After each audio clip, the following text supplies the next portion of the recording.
like take somebody like Derek Jeter, for example, who just turned 38, I believe, yesterday. His birthday was yesterday. 30, yeah, wow, that's right. Yes, sir. Happy birthday. That's right. One of the nicest cats. Oh, man. Now, see, what I've always loved about Derek Jeter, I don't know how he does it in today's world.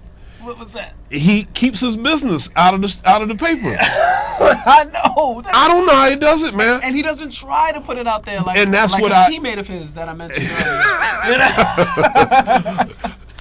We didn't call no names, did we? Yeah, I mean, they'll rewind it. They'll rewind it. Yeah, but I've always respected how he obviously understands what's at stake. Mm-hmm. He knows how the media is. He knows he's he's now Mr. Yankee. Mm-hmm. You know, that's right. Whereas I think some of these guys coming on the scene, they know what's at stake, and they still do dumb stuff. You know, I don't want to call no names, but you know if you are a hot young basketball player, everybody's got their eye on you. Yep. There are a strong contingent. The contingent of people pulling for you to fail is the same amount as probably people pulling for you to make it. You did, yeah. So just do your gig on the court. And keep all that other stuff out of everybody's business. Right. Don't hang out at the clubs at 2:30. Come on, man. You know what I'm saying? Coach Coughlin said nothing good happens after 2 a.m. That's the truth. That's the truth. And you know, I'll tell you something. And you know this. One of my dear friends for a lot of years is Tony LaRussa. Mm-hmm. And I remember the first time. Big jazz fan, like you said, right? He is now. I got to admit, he didn't know much about jazz when I first met him. Okay. But I remember going, this was an eye-opener, man. I went to my first post-game press conference. Wow. So the game was over. And in St. Louis? Okay. Yeah. So I'm at the game. Press secretary says, Tony says, go into the press conference. He'll meet you there. So, you know, I think they were playing the Cubs. Mm-hmm. So they had a couple of guys from Chicago, a couple guys from St. Louis, there's some internet guys, you know, taping and writing stuff down. Mm-hmm. And the Cardinals won that night. Oh, no. I'm sorry. They were playing Pittsburgh. Okay. And they lost. Oh, yeah. The next press conference I went to, they played the Cubs and they won. But they played the Pirates and then they lost 7-2, I believe it was. Mm. At that time, the Cardinals were still, I think, 4 games in first place. Yeah. And Pittsburgh wasn't that good. No, exactly. Now they're flourishing. Exactly. Mm-hmm. And I think it was when did we go to this game? It was in August.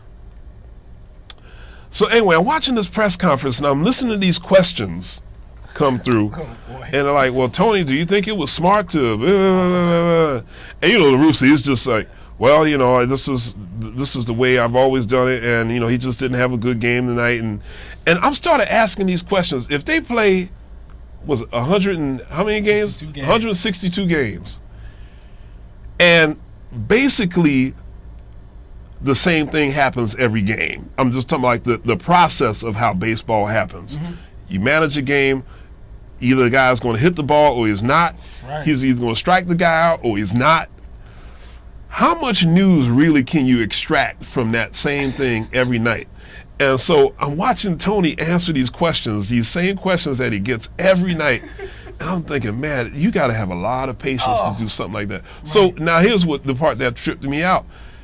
The questions that they asked him didn't seem to be that big of a deal. So the next day, there was a headline that said something like, LaRussa losing faith in his relievers. He said nothing at all like that. And they just had to... They just got to put a little twisted to get some drama in it. And I'm going, this is jive. This is so jive. You know, right. And I when I saw the newspaper the next day, I said, Tony, you got to be pissed about this. He says, man, they do this every night. You know, that's not that much news. You know, you win the game, you play hard. You lose the game, you play hard. Mm-hmm. What can you say? Mm-hmm. They just take this stuff and run away with it. Ooh. So I really, you know, with all that being said, you know, knowing that can happen, I think a lot of athletes should be extra careful and extra smart. Mm-hmm. You know, because some of these sports writers, they just laying. They laying for you to do something wrong. And especially the internet cats. Yeah. I mean, you have Deadspin now. All these. The rumor. They just like, waiting. Yeah. They just like, come on. And it's like, and these cats, like you said, put themselves in situations where it's like they. That's like Tony Parker was at the club that night. That's what I was about to mention. And he's sued for $20 million. Did you hear about that? I mean, it's not funny. Now, what's he doing in there? You know, exactly. Drake and Chris Brown had their little drama, and there's this picture of Tony Parker, like he looks like he's rapping to these girls, and I'm thinking, now see, that's Speaking why French. that's right. I said, now see, if he didn't want anybody to know he was in that club taking pictures, you don't go there. That's that's why these. I mean, he was there. That's one thing. I mean, he didn't get into no fight. He wasn't in trouble.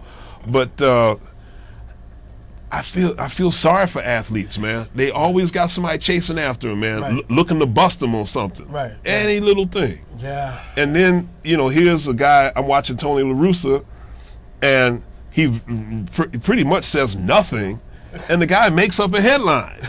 It's just like, oh, this is deep.